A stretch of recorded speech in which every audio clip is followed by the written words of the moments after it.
మన ప్రభువును రక్షకుడైన యేసుక్రీస్తు వారి నామములో వందనాలు. నా పేరు ముల్లా చెన్నకోటయ్య. మాది గుర్రపుసాల గ్రామం, ఎర్రడపాలెం మండలం, ప్రకాశం జిల్లా. గుర్రపుసాలలో క్రీస్తు సంఘంలో సువార్థికుడిగా పనిచేస్తూ ఉన్నాను. ఈ సమయంలో దేవుడు ఉన్నాడా అటువంటి అంశాన్ని నేను మాట్లాడాల్సిపడుతూ ఉన్నాను. మనం గమనించినట్లయితే ఈ లోకంలో అనేక మంది అనేక రకాలుగా అనేక దేవుల్ని ఆరాధిస్తూ ఉన్నారు. ఎందుకంటే వారి యొక్క విశ్వాసం, వారి యొక్క నమ్మకము, ఎందుకంటే నిజమైనటువంటి దైవత్వాన్ని వారు గుర్తెరక్క నిజమైన దేవుని తెలుసుకోకుండా వారు కనుకున్నటువంటిది మలుచుకొని దేవులుగా అనేక మంది పూజ చేసుకోవడం చూస్తూ ఉన్నాం. బైబిల్లో మనం గమనించినట్లయితే కొంతమంది దేవుడు ఉన్నాడు అనేవాళ్ళు అనేక మంది ఉన్నారు. అలాగనే దేవుడు లేడనేటువంటి వారు కూడా బైబిల్ అనేక మంది లోకంలో మనం చూస్తున్నాం. అలాగనే కీర్తనకాడు అంటాడు 14వ అధ్యాయంలో, దేవుడు లేడని బుద్ధిహీనుల హృదయంలో అనుకుందరు అంటాడు. దేవుడు లేడనే వారు ఉన్నారు, ఉన్నాడనే వారు కూడా బైబిల్లో మనం గమనించగలం.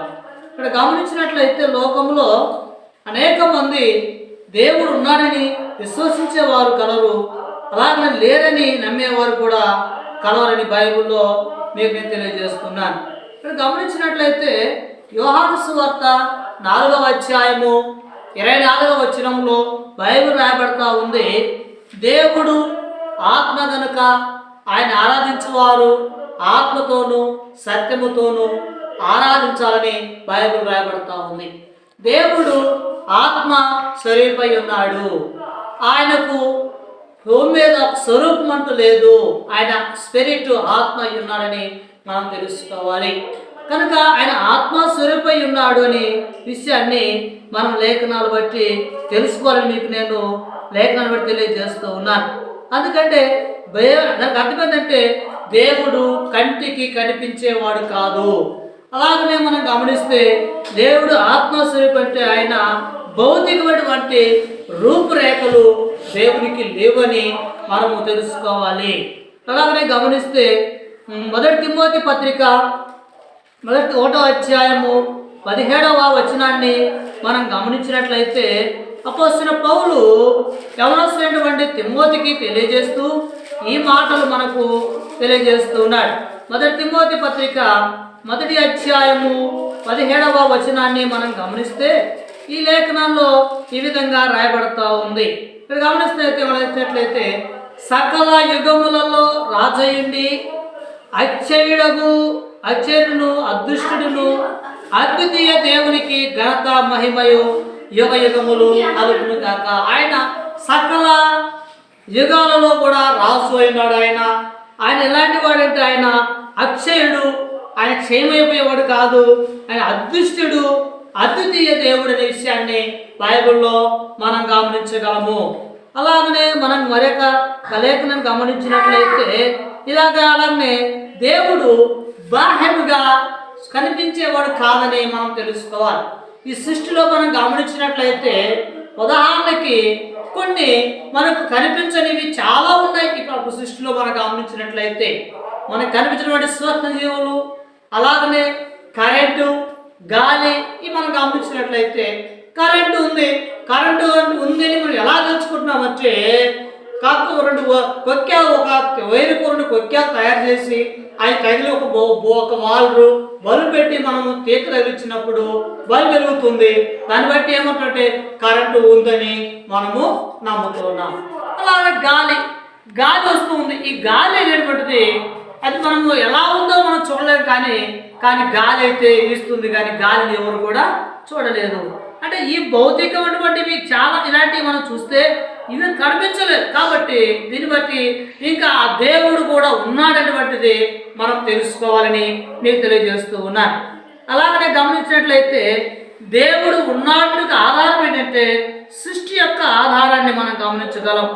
మనం చూసినటువంటి చెట్లు, జంతువులు, మృగములు, చేపలు, జలచరములన్నీ కూడా, ఆకాశంలో సూర్య నక్షత్రములు, ఇవన్నీ కూడా మనం గమనిస్తే వీటన్నిటిని దేవుని సృష్టి అని మనం గమనించగలం. ఇవన్నీ అందమైన వాడి ఈ ప్రకృతి మనం చూసినప్పుడు అందమైన ప్రకృతి చూస్తున్నప్పుడు దీనన్నిటికీ ఒక మహానుభావుడు ఉన్నాడు, గొప్ప ఆయన ఉన్నాడు, ఎవరో తయారు చేసి అనుకుంటాం కానీ ఆయన ఎవరైతే ఆయన దేవుడు, ఆయన యెహోవా తండ్రిని మనం తెలుసుకోవాలి. అలాగే గమనించినట్లయితే అపోస్తుల కార్యములు 14వ అధ్యాయము 17వ వచనములో, అపోస్తుల కార్యములు 14వ అధ్యాయం 17వ వచనమును గమనిస్తే ఇక్కడ బైబిల్ ఈ విధంగా మనకు తెలియజేయబడతా ఉంది. ఇక్కడ గమనించినట్లయితే ఆయన ఆకాశము నుండి మీకు వర్షమును ఫలవంతములైన ఋతువులను దయచేయును, ఆహారం అనుగ్రహించును, ఉల్లాస హృదయమును నింపును, మేలు చేయడం చేత తన్ను గూర్చి సాక్ష్యం లేకుండా చేయలేనని బిగ్గరగా చెప్పింది. అంటే ఆకాశం నుండి ఆ వర్షాన్ని కురిపించేవాడని మనము గ్రంథములో మనం గమనిస్తూ ఉన్నాము.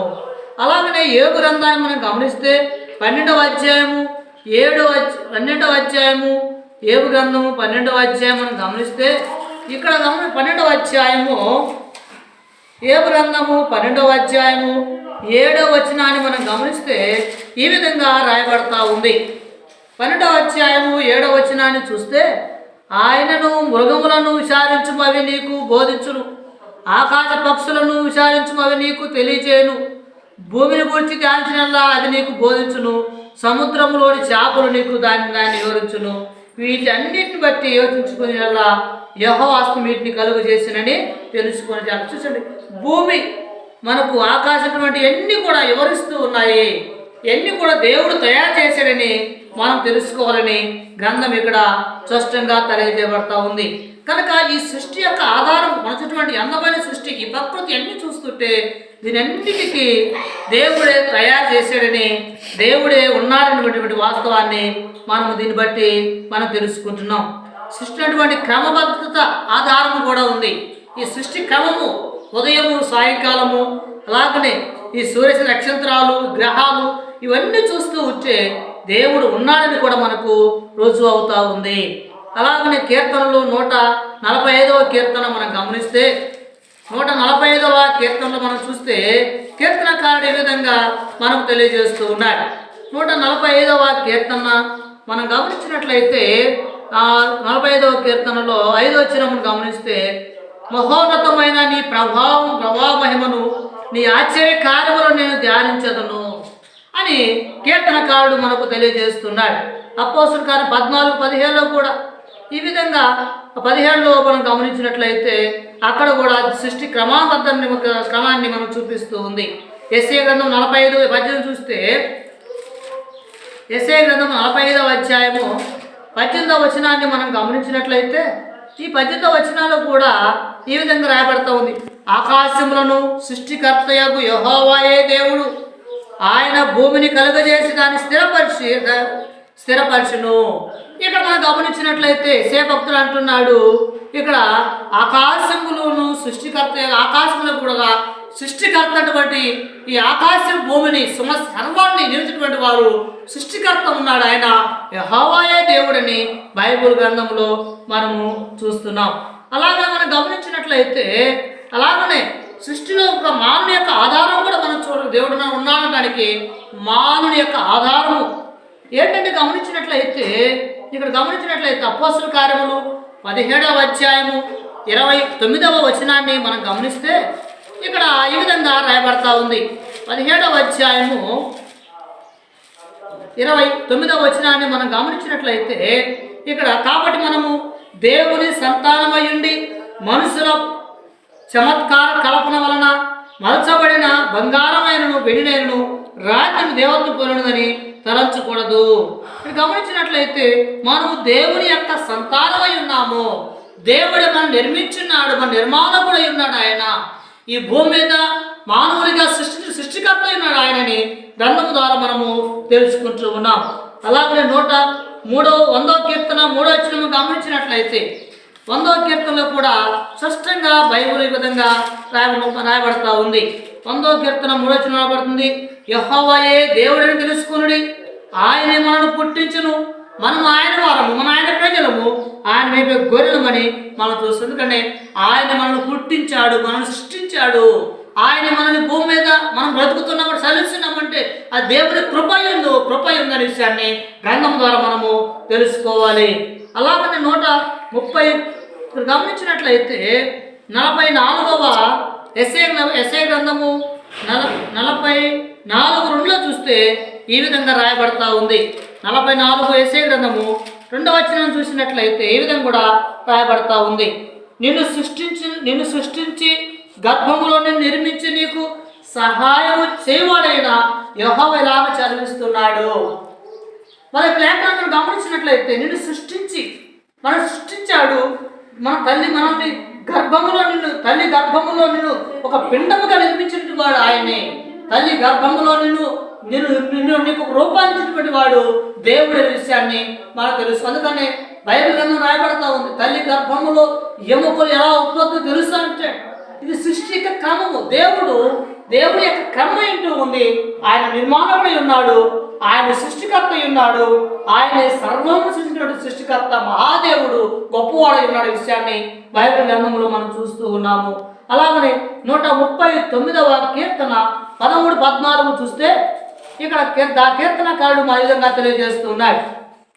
ఇక్కడ గమనించినట్లయితే ఇక్కడ అన్నాడు దావీదు, అయ్యా నీవు నన్ను చూడగా నాకు భయమును ఆశ్చర్యం పుట్టించు ఉన్నది. నన్ను చూసినటువంటి ఈ యొక్క క్రమాన్ని నేను చూసినట్లయితే నాకు భయం కలుగుతూ ఉంది, ఆశ్చర్యం కలుగుతూ ఉంది. అందుకు నేను స్తుతిస్తున్నానయ్యా, నీ ప్రథమ తెలియజేస్తున్నానయ్యని దావీదు గారు ఇక్కడ మనకు ఈ మాటలు తెలియజేస్తూ ఉన్నాడు. అలాగనే అపోస్తలుల కార్యం 17వ అధ్యాయము 28-29 వచ్చినా గమనించినట్లయితే ఆయన అందరికీ ఊపిరిని సమస్తాన్ని దయచేసేవాడిని అపోస్తలుల కార్య గ్రంథములు కూడా రాయబడతా ఉంది. అలాగే మనం అపోస్తలుల కార్యం గమనించినట్లయితే అలాగనే ద్వితీయోపదేశకాండం 32-39 చూసినట్లయితే ఇక్కడ కూడా లేఖ విధంగా రాయబడతా ఉంది. 32వ అధ్యాయము 39వ వచనాన్ని మనం చూసినట్లయితే ఇక రాయబడతా ఉంది, ఇదిగో నేనే దేవుడను, నేను తప్ప వేరొక దేవుడు లేడు, మీకు ఉండకూడదనే విషయాన్ని ద్వితీయోపదేశకాండములో విధంగా రాయబడతా ఉంది. అలాగనే కీర్తనలు 90వ కీర్తన 3వ వచనంలో కూడా మనం గమనించినట్లయితే 90వ కీర్తన 3వ వచనాన్ని మనం జాగ్రత్తగా గమనించినట్లయితే ఈ విధంగా రాయబడతా ఉంది. రాయబడుతుంది, నీవు మనుషులను మంటికి మార్చున్నావు, నరులారా తిరిగి నువ్వు చదివిస్తున్నావు అనే విషయాన్ని గ్రంథంలో మనం చూడగలము. ఇవన్నీ మనం గమనించినట్లయితే మరి లేఖనాన్ని మనం పరిశీలన చేసినట్లయితే ఎందుకంటే దేవుడు ఉన్నాడు అటువంటిది మనం గమనిస్తున్నాము. ఆయనే సృష్టికర్త ఉన్నాడు, ఆయన ఆత్మస్వరూపి ఉన్నాడు, ఆయన మహాదేవుడై ఉన్నాడు, ఆ గొప్ప శక్తివంతుడై ఉన్నాడు. ఆయన తప్ప వేరే కొద్ది దేవుడు లేడని కూడా మనం తెలుసుకోవాలి. అలాగనే గమనించినట్లయితే అలాగనే 4వ చూసినట్లయితే యేసుక్రీస్తు యొక్క ఆధారంగా మనం చూస్తున్నాం. క్రీస్తు జన్మించినప్పుడు రోమా చక్రవర్తి కైసర్ ఐగుప్తు యొక్క కాలంలో క్రీస్తు సిలువేయబడినప్పుడు రోమా చక్రవర్తి కైసరు ఇవన్నీ మనం గమనించినట్లయితే క్రీస్తు జన్మాన్ని మనం గమనిస్తే ఆయన పుట్టుకను మనం గమనించినట్లయితే దేవుడు ఉన్నాడని కూడా మనకు రోజు అవుతా ఉంది. అందుకని కన్యక గర్భములో ఆయన జన్మించినట్టు మనం గమనిస్తూ ఉన్నాం. తండ్రి దేవుడు భూలోకముని గమనించి పరిశీలించాడు. భూలోకం అంతా చెడిపోయి ఉంది, బలాత్కారంగా ఉంది, పాపంతో ఉంది, మానవులందరూ కూడా పాపం చేసి చెడిపోయి ఉన్నారు. కనుక ఈ చెడినటువంటి పాప ప్రపంచాన్ని మళ్ళీ విమోచించడానికి మహాదేవుడు తన ప్రియకుమారుడు యేసుక్రీస్తు లోకాన్ని పంపించి ఆయన అందరి కొరకు ఆయన బలియాగం చేసినట్లు మనం చూస్తూ ఉన్నాము. కనుక మనం గమనించి దేవుడు ఉన్నాడు, ఆయన యెహోవా దేవుడు, ఆయన సృష్టికర్త అయి ఉన్నాడు. ఆయన తప్ప లోకంలో వేరే దేవుడు లేడు. అందుకని ఆయనే దేవుడైన విషయాన్ని తెలియజేస్తూ ఈ వాక్యాన్ని ముగిస్తున్నాను. మీ అందరికీ నా యొక్క వందనాలు.